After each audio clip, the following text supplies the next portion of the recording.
Okay, today my friends, I'm talking to you if you've ever sat there and felt inside of your business that you're overwhelmed, if you've ever sat there and felt I'm overstretched, or if you've ever felt that you're in a state of fatigue, panic, and constant fucking madness. Because if you ever felt in that situation, I want you to consider the possibility right now that your reason that you are in that is because of the type of customer that you are attracting, that you are bringing into your business. You see, in my experience, 99% of the people that we deal with inside of this community are attracting the wrong kind of customers, and they are attracting the wrong kind of customers because they are attracting the type of customers that are making sure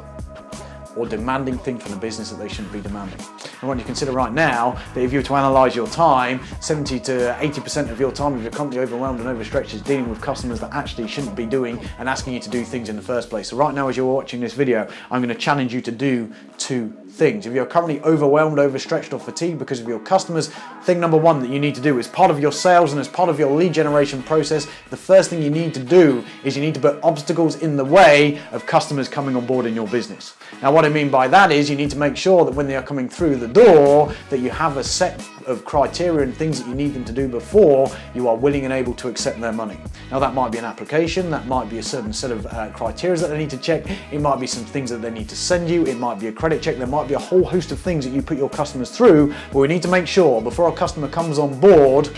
that we make sure they go through a set of obstacles. Because here's what happens. When you put obstacles in the way of people, it's part of a sales process especially, do you know what happens? All the people that aren't serious, they get filtered out. Only the serious people will jump through the hoops. Only the people that really want to deal with you are the ones that are going to take the time to make sure that they overcome those obstacles. So once you've got obstacles in the way, the second thing that you need to make sure that you do as part of your challenge today is set a clear set of standards in terms of how your customers deal and operate with you. And what I mean by that is you need to make sure for each and every single new customer that comes on board, you have a clear onboarding process with them so they know the best way to contact you, and the best way to get in touch with you or get in touch with your team or to get in touch with your staff, so that when a customer comes in contact with you or if they've got problems and that need to be raised, that you're doing it in your terms, they are doing it through your process, they are not demanding and picking up the phone and calling you directly, they're not bombarding you with text messages, they're not bombarding you with email, they're not giving you unreasonable demands. And the reason they are not giving you those things is because at the outset, as part of that client-customer contract,